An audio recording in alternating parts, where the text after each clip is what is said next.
একটি আদর্শ হাসপাতালের পরিবেশ কেমন হয়?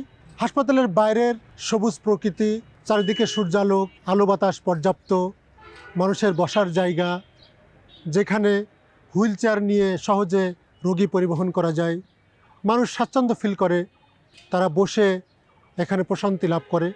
এগুলোই তো আমরা বলছিলাম আদ্দিন সকিনা মেডিকেল কলেজ হাসপাতালের এরকম পরিবেশই বিরাজ করছে, যেখানে বাগানবিলাস ফুলের মনোরম দৃশ্য, পাশে রয়েছে রঙন, কলা ফুল সহ হাসনা হেনার সুবাসিত গন্ধ। একটি হাসপাতালের আদর্শ পরিবেশ যেমন হওয়া দরকার তার প্রায় সবটাই রয়েছে যশোর শহরতলির পুলেরহাটে অবস্থিত 500 শয্যা বিশিষ্ট আদ্দিন সকিনা মেডিকেল কলেজ হাসপাতালে।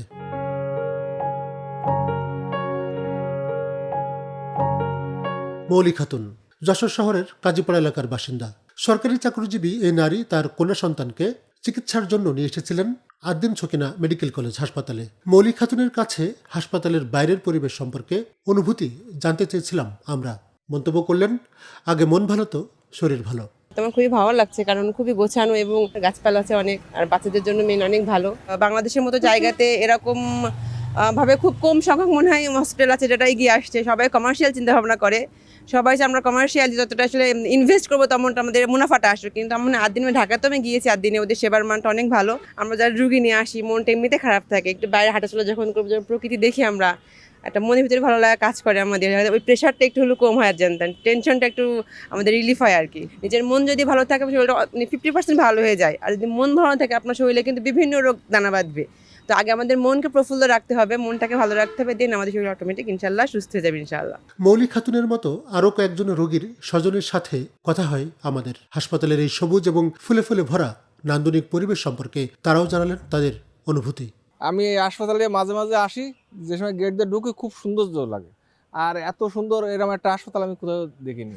এই আদ্দিন পক্ষ যে এইগুলো করেছে, এইগুলো আসলে খুব নিজের থেকে খুব ভালো লাগে। অন্য অন্য হাসপাতালে যদি এভাবে করে দেখা যায় যেসব নোংরা জংরা পড়ে থাকে, মাছি মশা, এতে আরও আছে, রোগীরাও অসুস্থ হয়ে পড়ে, ভালো মানুষও অসুস্থ হয়ে পড়ে। রোগী যখন নিয়ে আসে হাসপাতালে তারা দুশ্চিন্তাগ্রস্ত থাকে, তাদের মানসিক টেনশন থাকে, আত্মীয় স্বজন রোগাক্রান্ত হাসপাতালে পড়ে কাতরাচ্ছে, কিন্তু তাদের টেনশনটা এই পরিবেশের ভিতরে ঘোরার কারণে অনেক সময় টেনশন লাঘব হয় এবং তারা মানসিক প্রশান্তি পায়। এবং রুগীরাও যারা একটু সুস্থ হয়, তারা বাইরে বেড়াতে আসে, তাদেরও মনে হয় যে আমরা হাসপাতালে একটা পার্ক কিংবা একটা সুন্দর প্রাকৃতিক সৌন্দর্যের ভিতরে আমরা আছি। অনেক রুগীরাও হাতে ক্যানোলা পরানো আছে, দেখা যায় এখানে এসে ঘুরে ঘুরে প্রাকৃতিক সৌন্দর্য উপভোগ করতেছে। হসপিটালের কর্তৃপক্ষকে ধন্যবাদ এই সুন্দর মনোরম পরিবেশ তৈরি করার জন্য।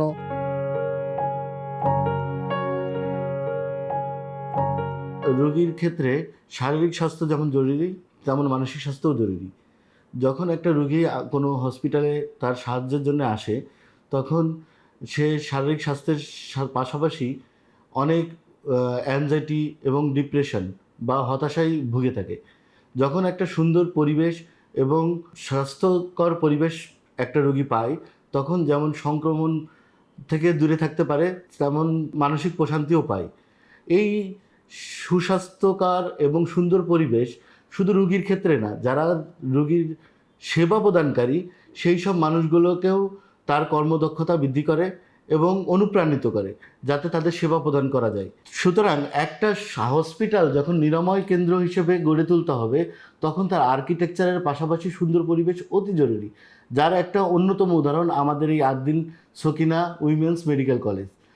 আমি মনে করি প্রত্যেকটা হাসপাতালের ক্ষেত্রে শুধু সেবা প্রদানই না, পাশাপাশি সুন্দর একটা পরিবেশ, স্বাস্থ্যকর পরিবেশ প্রত্যেকটা হসপিটালের ক্ষেত্রেই জরুরি।